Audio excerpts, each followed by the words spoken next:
सो हम लोग डिस्कस कर रहे थे वेक्टर एडिशन और वेक्टर सब्ट्रैक्शन हमने डिस्कस किया था, और कल हमने कुछ न्यूमेरिकल क्वेश्चन डिस्कस किए थे. Is there any doubt to anyone?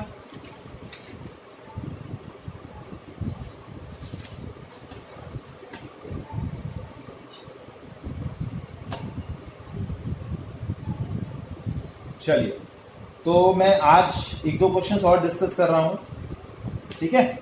फिर हम थर्ड ऑपरेशन डिस्कस करेंगे, वेक्टर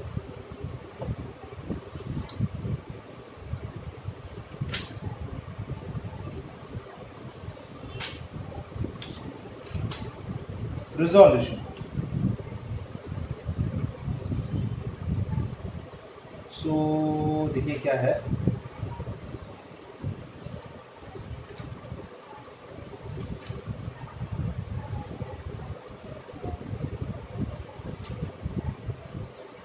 क्वेश्चन है,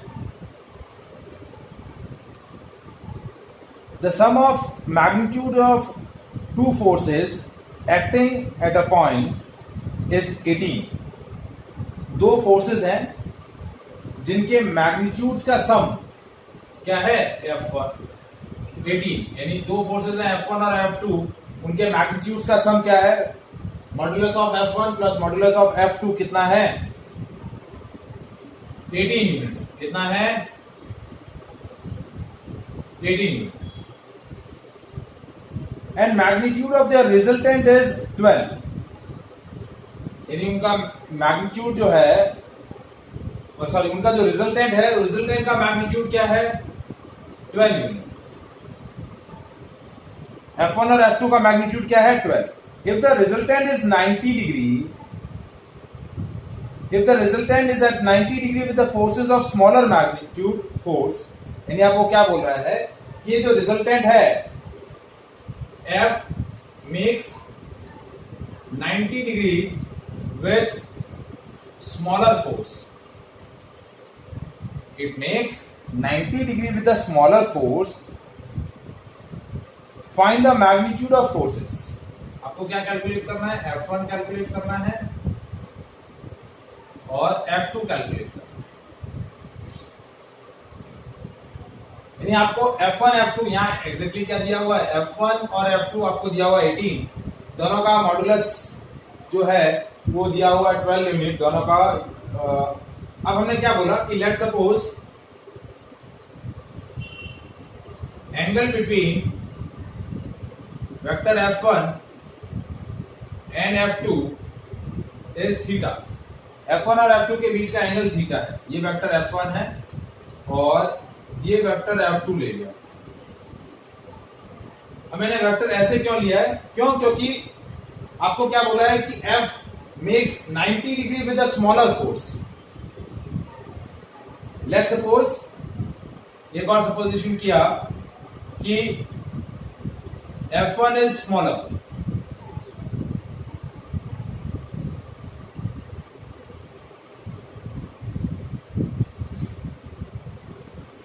तो F2 कितना हो जाएगा? F2 हो जाएगा 18 माइनस F1, क्योंकि F1 प्लस F2 18 है. तो F1 मैंने ले लिया एक स्मॉलर वैल्यू, तो F2 क्या हो जाएगा? 18 माइनस F1. और ये जो स्मॉलर है वो रिजल्टेंट जो है वो स्मॉलर के साथ 90 बना रहा है. ये रिजल्टेंट F और ये इसके साथ 90 डिग्री बना रहा है. क्या बना रहा है? 90 डिग्री. ये 90 किसकी वैल्यू है? फाई की वैल्यू. इसकी वैल्यू है फाई की वैल्यू. फाई क्या है? The angle made by resultant with the horizontal. तो इसका फॉर्मूला होता है tan phi is equals to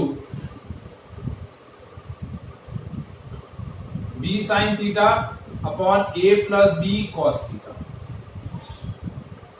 तो tan फाई की वैल्यू हमने ले ली tan 90 इसको b की जगह रखा हमने F2 और a की जगह रखा F1. तो F2 sin theta upon F1 plus F2 cos theta. यहां तक समझ में आया बेटा?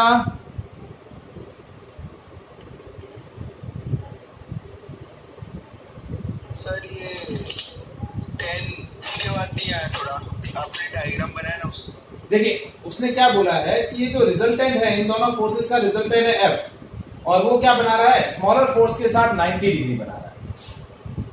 मैंने बोल दिया कि F1 मेरा स्मॉलर है, तो F1 के साथ F क्या बना रहा है, 90 डिग्री बना रहा है। क्या बना रहा है, 90। अब 90 डिग्री रिजल्टेंट है, तो tan 90 equals to b sin theta upon a plus b cos theta. तो tan 90 हो गया F2 sin theta upon F1 plus F2 cos theta. तो अब tan 90 की वैल्यू क्या होती है,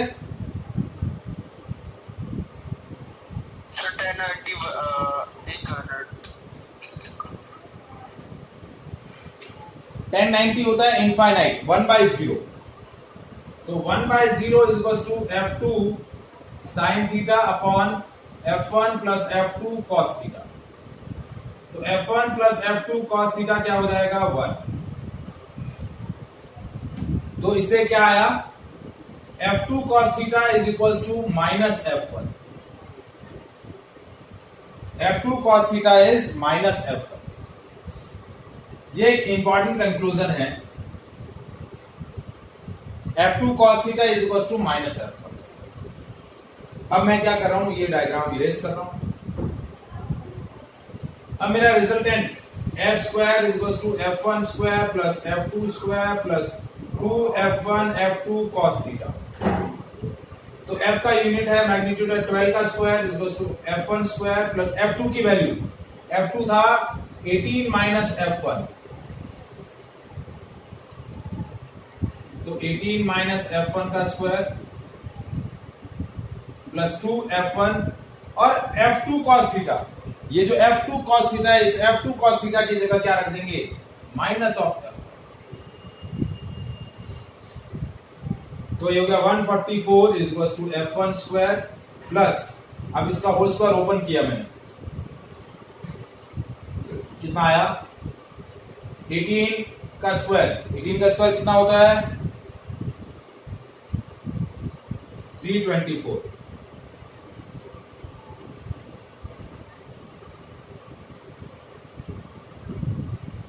minus 36 F1 plus F1 square minus 2 F1 square. तो F1 square minus 2 F1 square ये कैंसिल हो गया, 144 minus 324 is equals to minus 36 F1। तो ये बच गया minus 180 is equals to minus 36 F1। ये कंक्लूजन क्या आया, F ये माइनस माइनस प्लस हो गया, तो F1 की वैल्यू 180/36। तो F1 की वैल्यू क्या आ गई बेटा, 5 न्यूटन। F1 की वैल्यू कितनी आ गई, 5 न्यूटन। तो F2 हो जाएगा 18 माइनस 5, 13। क्या हो जाएगा, 13। तो F1 हो गया 5 न्यूटन, F2 हो गया 13 न्यूटन।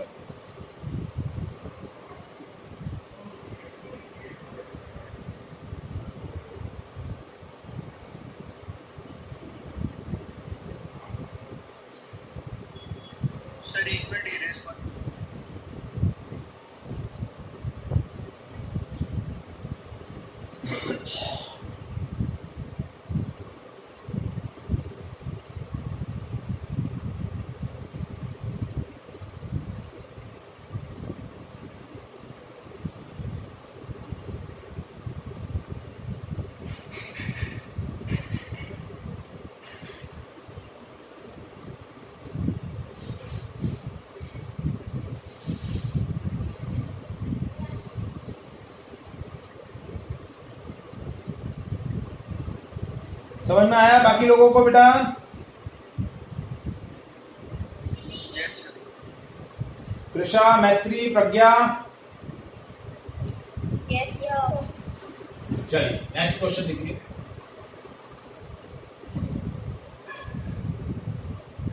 सेकंड क्वेश्चन दिया है, आपको बोला है कि two vectors A and B having an angle theta in between them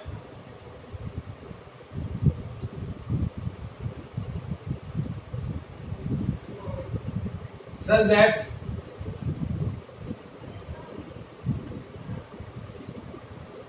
modulus of vector A plus vector B is equals to modulus of vector A minus vector B. Modulus of vector A plus vector B is equals to modulus of vector A minus vector B. Find theta, उन दोनों के बीच का theta कितना होगा वो आपको calculate करना है।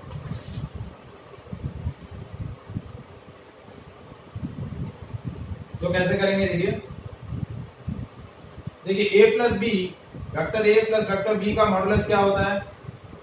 Under root A square plus B square plus 2ab cos theta. और modulus of vector a minus vector b क्या होता है? Under root A square plus B square minus 2ab cos theta. अब आपको बोला कि ये दोनों इक्वल है, तो क्या होगा? a square plus B square plus 2ab cos theta का स्क्वायर रूट किसके इक्वल है? Square root of a square plus B square minus 2ab cos theta. अब दोनों साइड मैंने स्क्वायर किया,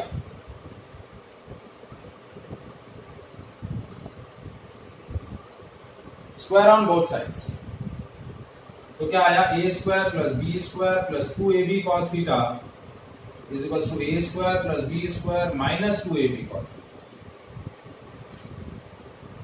a square b square, a square b square, 2ab इधर आ गया, 4ab cos theta is equals to 0। अब देखिए 4 न्यूमेरिकल वैल्यू है, 0 हो नहीं सकती। a और b दोनों नॉन जीरो वेक्टर्स हैं, तो वो भी 0 हो नहीं सकते, तो 0 क्या होगा? cos थीटा 0 होगा। और cos थीटा 0 कब होगा?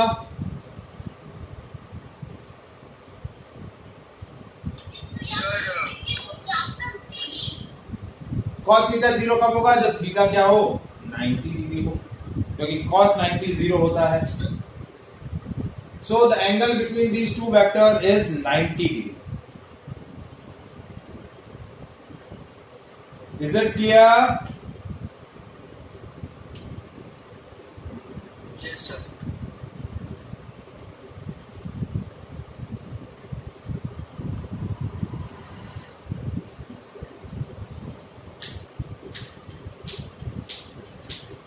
ठीक है, next question.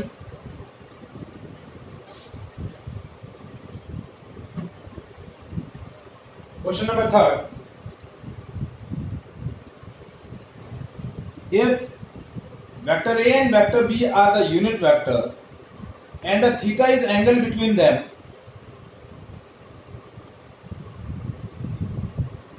theta is a angle between them, prove that vector A and vector B are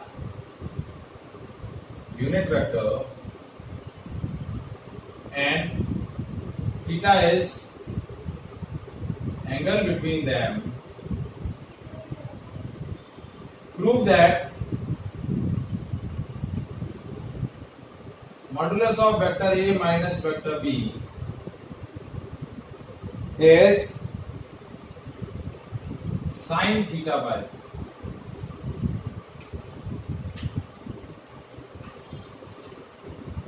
अब देखिए यूनिट वेक्टर है, वेक्टर ए यूनिट वेक्टर है तो उसका मैग्नीट्यूड क्या होगा? 1 यूनिट। वेक्टर बी का भी मैग्नीट्यूड क्या होगा? 1 unit.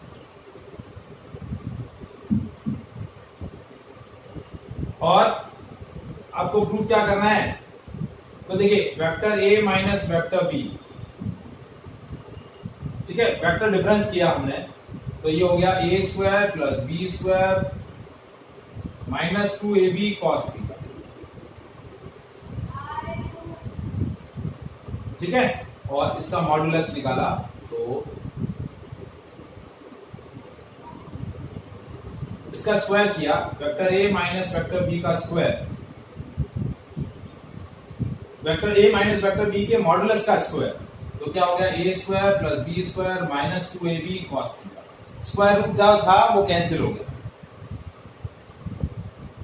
Square on both side.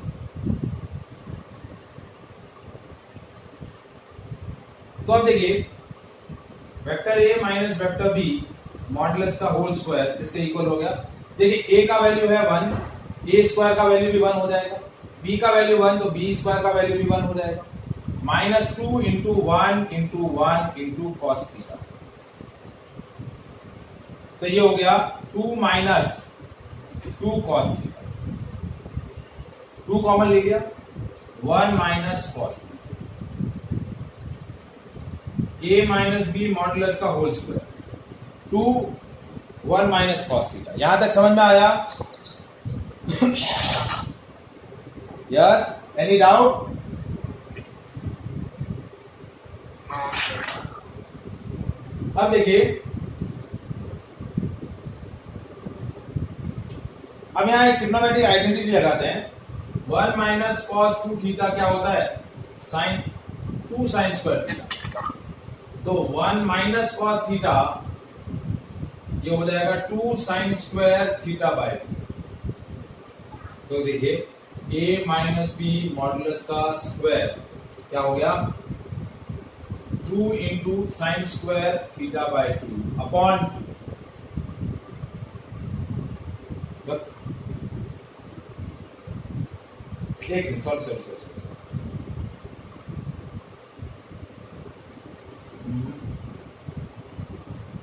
1 minus cos theta हो गया 2 sine square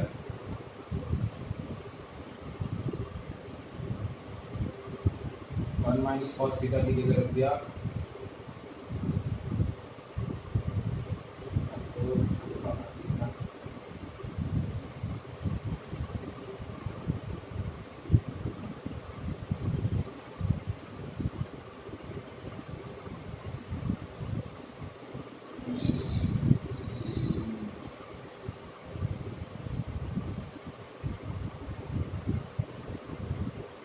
minus cos theta की जगह रख दिया 2 साइन स्क्वायर थीटा बाय 2।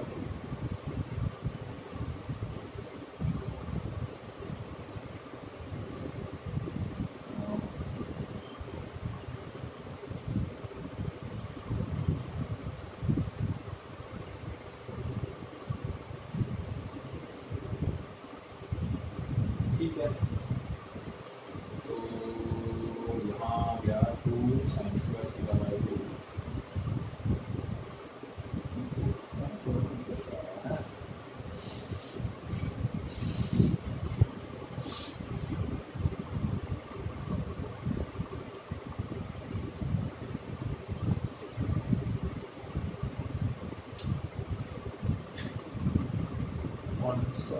तो साइन थीटा बाय 2 आ जाएगा।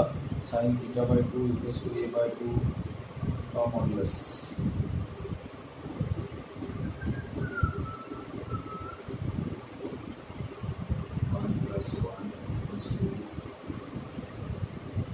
cos theta 2 common 2 minus 2 cos 2 common 1 minus cos theta 1 minus cos theta की जगह रख दिया 2 sin square theta बाय 2। ये हो गया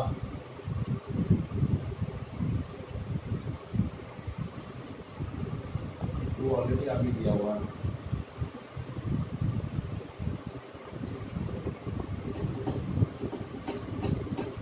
तो ये हो गया, देखिए 2 1 माइनस कॉस थीटा की जगह रख दिया 2 into 2 sine square theta by 2। ये हो गया 4 sine square theta by 2। a minus B modulus का स्क्वायर। तो ये आंसर, दोनों तरफ स्क्वायर रूट लिया,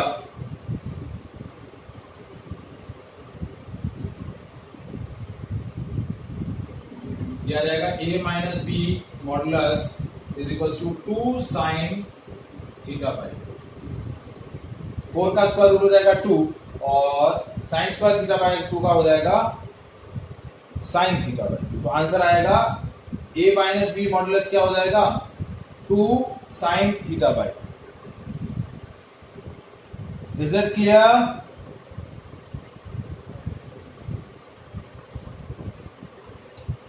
क्वेश्चन समझ में आया बेटा?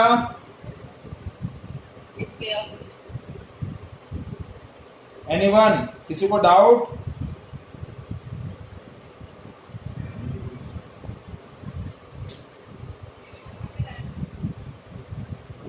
मैत्री, कृषा, समझ में आया बेटा?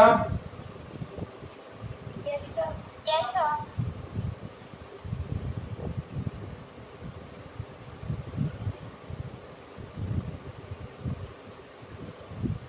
Now we'll discuss next vector operation, that is vector resolution.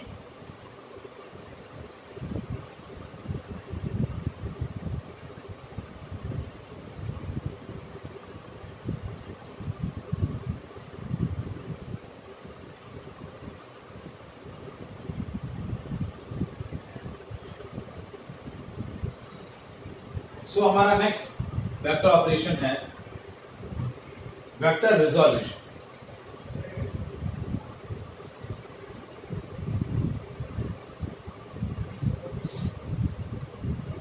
So vector resolution का क्या मतलब हुआ कि हमें एक वेक्टर दे रखा है.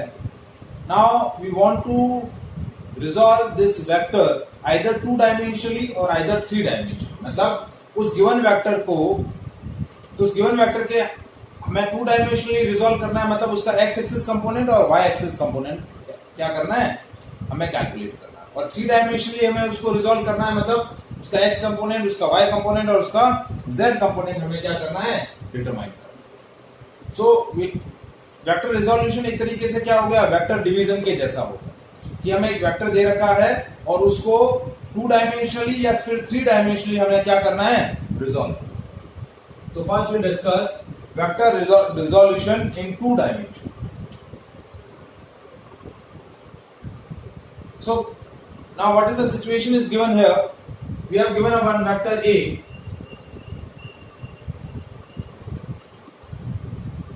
That's making an angle theta with a positive x-axis. ये positive x-axis है, ये y-axis. Now we are interested to find its x-axis component and y-axis component. मुझे क्या करना है, इस गिवन वेक्टर के x एक्सिस कंपोनेंट और y एक्सिस कंपोनेंट कैलकुलेट करना है. तो कैलकुलेट कैसे करेंगे, एज वी डिस्कस कि whenever we represent a vector geometrically it can be represent by arrow. उस एरो का जो लेंथ होगा वो आपको मैग्नीट्यूड देगा और एरो क्या करेगा, डायरेक्शन बताएगा. तो ये जो वेक्टर मैंने ड्रॉ किया एक तरीके से, ये जो एरो है इसकी जो लेंथ होगी वो मैग्नीट्यूड देगी. तो इस एरो के लेंथ से मैंने एक प्रोजेक्शन, वर्टिकल प्रोजेक्शन लिया इससे और एक हॉरिजॉन्टल प्रोजेक्शन लिया ऐसे. एक वर्टिकल प्रोजेक्शन लिया इस एंड पॉइंट से और एक हॉरिजॉन्टल प्रोजेक्शन इस एंड पॉइंट से. ये हॉरिजॉन्टल कंपोनेंट मैंने क्या बोला, ax, और ये वर्टिकल कंपोनेंट उसको मैंने क्या डिनोट कर दिया, ay. अब देखिए x एक्सिस की डायरेक्शन को रिप्रेजेंट करने के लिए हम किस ऑर्थोगोनल यूनिट वेक्टर से रिप्रेजेंट करते हैं, i कैप से. सो i cap represent x axis direction and j cap represent y axis direction. i cap क्या रिप्रेजेंट करता है, x एक्सिस डायरेक्शन, और j कैप क्या रिप्रेजेंट करता है, y axis direction. So ax is what, component of A in x-axis direction, and A or Y is what, component of vector A in y-axis direction.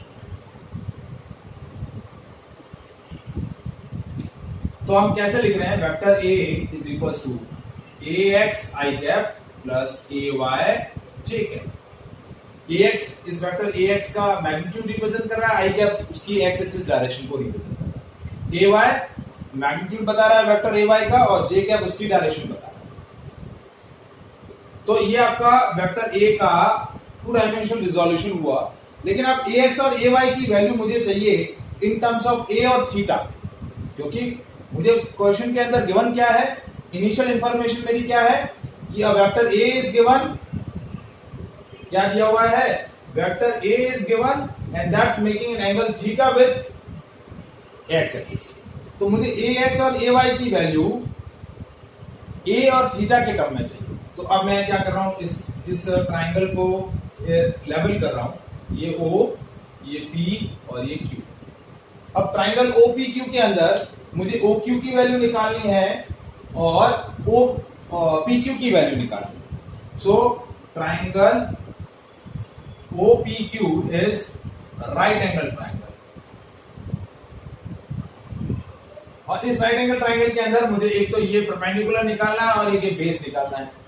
तो perpendicular निकालने के लिए मैं क्या लूंगा, साइन थीटा, और बेस निकालने के लिए मैं कॉस थीटा ले लूंगा। तो साइन थीटा हो गया परपेंडिकुलर अपॉन हाइपोटेनस। परपेंडिकुलर मेरा क्या है, PQ, और हाइपोटेनस क्या है, OP।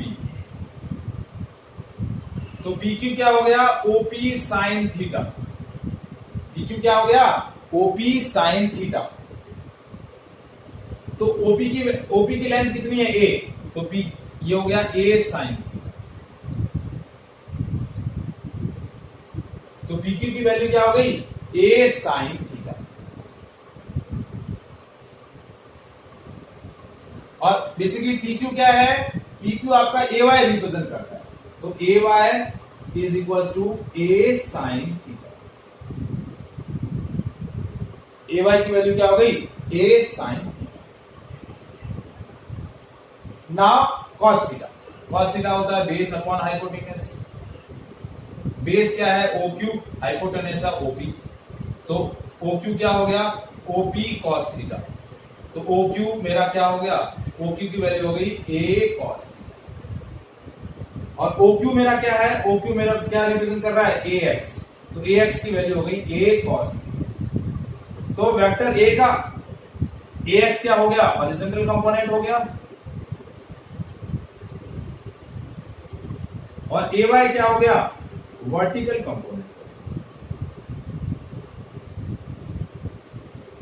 AX क्या हो गया, हॉरिजॉन्टल कंपोनेंट, AY हो गया वर्टिकल कंपोनेंट। तो इस वेक्टर A को कैसे लिखेंगे, A cos theta I cap plus A sin theta J cap.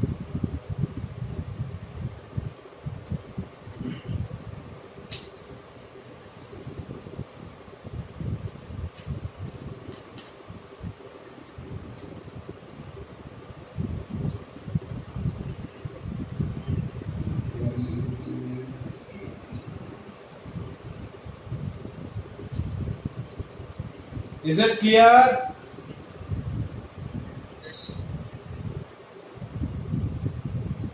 Yes, sir.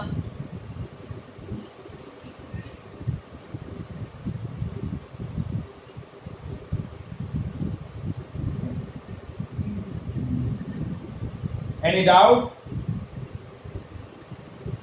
तो ये आपका क्या हो गया, गिवन वेक्टर का टू डायमेंशनली रिजोल्यूशन हो गया। क्या हो गया, टू डायमेंशनली रिजोल्यूशन। तो देखिए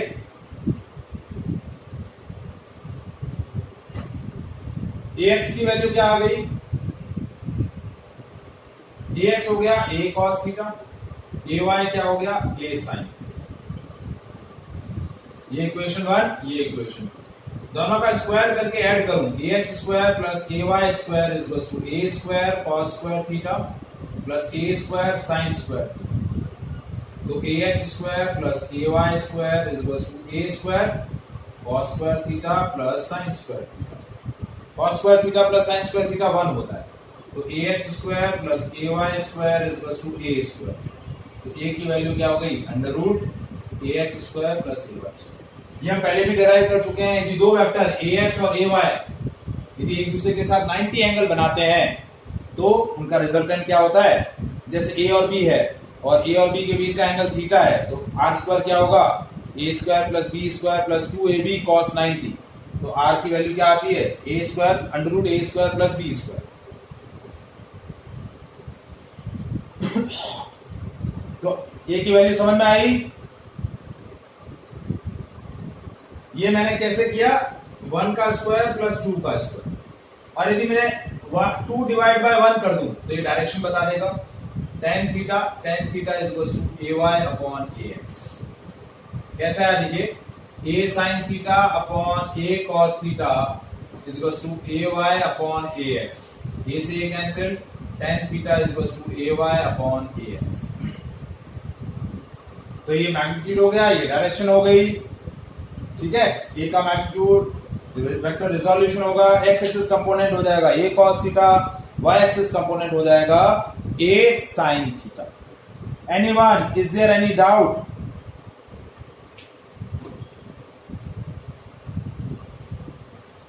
No, sir. Confirm? अब हम डिस्कस करते हैं 3 डायमेंशनल रिजोल्यूशन. क्या डिस्कस करना है? 3 डायमेंशनल रिजोल्यूशन.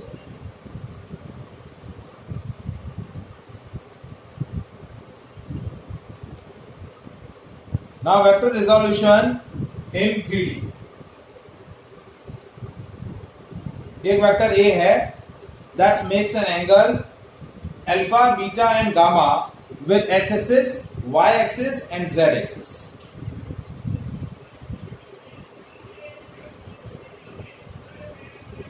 ये x एक्सिस है, ये y एक्सिस है, ये z एक्सिस है और ये वेक्टर A है, ये O, ये vector and that's a make angle alpha, beta and gamma with x axis, y axis and z axis. When we resolve this vector 3-dimensionally, so it's 3 components. A axis, component of A along x axis direction, AY is component of A along y axis direction, and AZ is what? Component of A along z axis direction. ये given situations है. मुझे actually इस vector A को AX, AY, AZ में resolve करना है और AX, AY, AZ की वैल्यू A, अल्फा, बीटा और गामा के टर्म में चाहिए. AX, AY और AZ की वैल्यू मैग्नीट्यूड A के टर्म में चाहिए और अल्फा, बीटा, गामा के टर्म में चाहिए. क्योंकि मेरी इनिशियल कंडीशन यही है कि ये जो वेक्टर A है वो x एक्सिस, y एक्सिस और z एक्सिस के साथ respectively alpha, beta, gamma angle बना रहा है. तो AX, AY और AZ की वैल्यू मुझे किसके टर्म में चाहिए? A और अल्फा, बीटा, गामा के टर्म में चाहिए. सिचुएशन समझ में आया बेटा?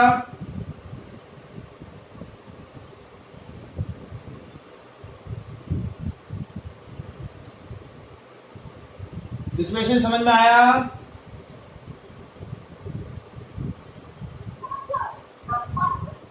Yes, sir. अब मैं कैसे इस सिचुएशन को रिप्रेजेंट कर रहा हूं, देखो.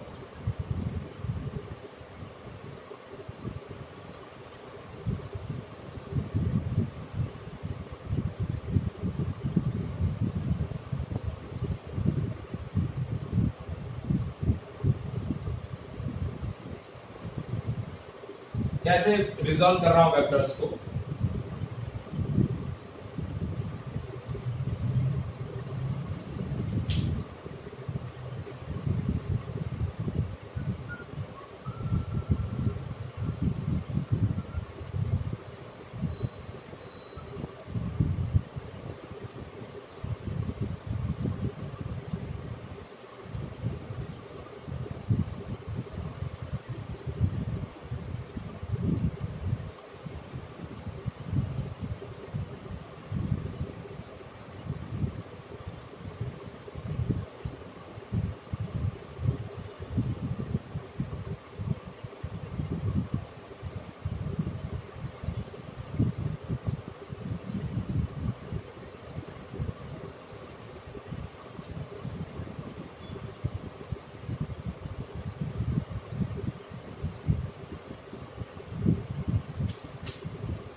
ठीक है, ये मैंने एक क्यूबिकल बॉक्स बनाया. एक्चुअली डायग्राम थोड़ा सा अनइवन बन रहा है, थोड़ा सा प्रॉपरली बनाते हैं क्योंकि वेक्टर ये बड़ा है तो ये क्योंकि दूसरे कंपोनेंट उसके छोटे आ रहे हैं. ठीक है, तो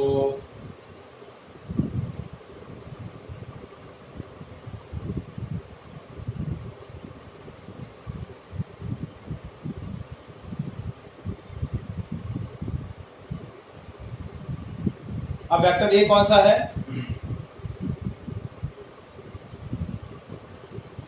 ये वेक्टर ए, ये अल्फा, ये बीटा और ये गामा। तो इसका, इस वेक्टर ए का ये कंपोनेंट क्या हो गया? ax, ये कंपोनेंट क्या हो गया? ay, और ये कंपोनेंट क्या हो गया? az।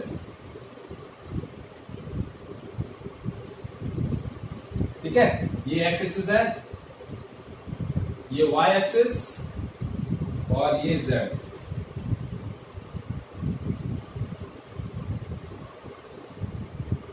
x एक्सिस डायरेक्शन को हम रिप्रेजेंट करते हैं के लिए orthogonal unit vector i cap ले रहे हैं, यहाँ orthogonal unit vector j cap और यहाँ orthogonal unit vector k cap. ठीक है, अब देखिए ये ax और ay है, सॉरी ax और az, ये आपका xz प्लेन है। ठीक है, yz प्लेन के अंदर ये ay और ये az है और xy प्लेन के अंदर ये ax और ay है। यदि ये 2D प्लेन के अंदर बात करें तो 2D प्लेन के अंदर दो कंपोनेंट है, ax ay xy प्लेन के अंदर, yz प्लेन के अंदर आपका ay और az और z x प्लेन के अंदर ax और az। क्या है? ax और az। तो देखिए यदि मैं इसकी बात करूं तो ये कंपोनेंट मेरा क्या हो जाएगा? ax हो जाएगा, ये और ये पैरेलल है, ये कंपोनेंट मेरा क्या हो जाएगा? az हो जाएगा। यदि इसकी बात करूं, इस वाले स्क्वायर की बात करूं, ये x है तो ये वाला कंपोनेंट क्या हो जाएगा मेरा? ay। ये वाला कंपोनेंट क्या हो जाएगा? ay।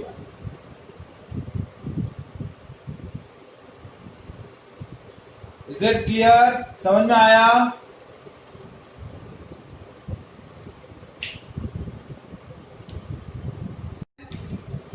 इसके देखिए इस प्लेन के अंदर दो कंपोनेंट आ रहे हैं, इस प्लेन के अंदर दो कंपोनेंट आ रहे हैं, इस प्लेन के अंदर दो कंपोनेंट आ रहे हैं। हमें क्या चाहिए? इस वेक्टर को 3 डायमेंशनली रिजॉल्व करना है। तो हम क्या कर रहे हैं? Parallelogram law of vector addition use कर रहे हैं। पहले हम ये पैरेललोग्राम ले लेते हैं, एक ये इसको लेबल कर दिया OPQS। अब इसमें लॉजिक क्या लगाया? Parallelogram law of vector addition. two adjacent sides of parallelogram represent their result, two non-zero vector in a same order। ये ax हो गया, ये ay है तो बेटा ये भी ay होगा, पैरेलल है, ये ay, सॉरी ये z। तो ये x, ये az, तो ये इनका रिजल्टेंट रिप्रेजेंट करेगा। तो ये रिजल्टेंट क्या हो गया? ax plus az। Two sides of a parallelogram represent, two adjacent sides of parallelogram represent two non-zero vector in the same order, then diagonal represent their resultant in opposite order। फिर next parallelogram या next triangle हमने लिया OQP। Now OQ, यहाँ triangle law लगाया, plus QP is equals to OP। Again OQ represent one non-zero vector, QP represent one non-zero vector, these two vectors are in same order, then this will be the resultant in opposite order।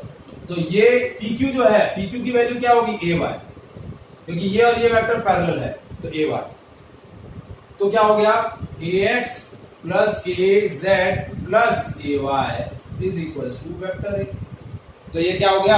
Vector A is equals to vector AX plus vector AY plus vector AZ। Triangle law of vector addition use किया, इस vector A का हमने 3 dimensional resolution कर लिया, AX plus AY plus AZ। समझ में आया बेटा ये लॉजिक?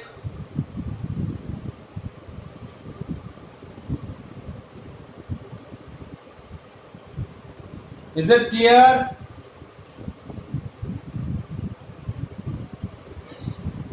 अब देखिए Yes, ax, sir.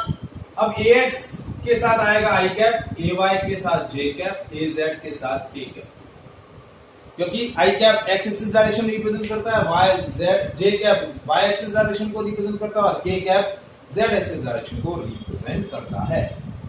अब देखिए ये जो ax की वैल्यू होगी, ax की वैल्यू हो जाएगी a cos alpha in terms of alpha, क्योंकि ये ax जो है वो अल्फा एंगल बना रहा है a के साथ, तो ax की वैल्यू हो जाएगी a cos अल्फा। जैसे देखो हमने बताया था ये वेक्टर a है, ये थीटा एंगल बना रहा था, ये वाला कंपोनेंट क्या होता था a cos theta.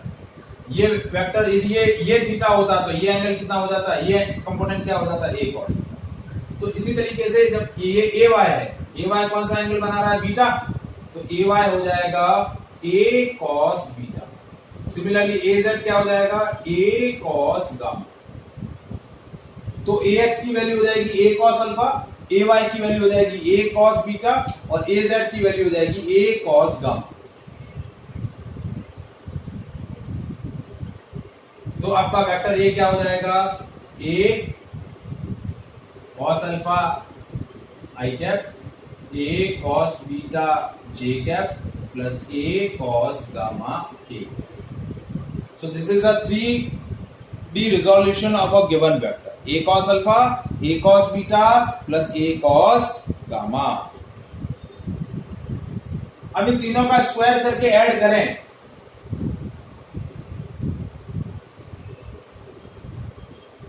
ax square plus ay square plus az square is equals to a square cos square alpha plus a square cos square beta plus a square cos square gamma। तो ये maths के अंदर आप next year 12th के अंदर पढ़ेंगे, cos square alpha plus cos square beta plus cos square gamma is equal to 1। तो क्या हुआ, ax square plus ay square plus az square, a square common आ गया, cos square alpha plus cos square beta plus cos square gamma, इसकी value होगी 1।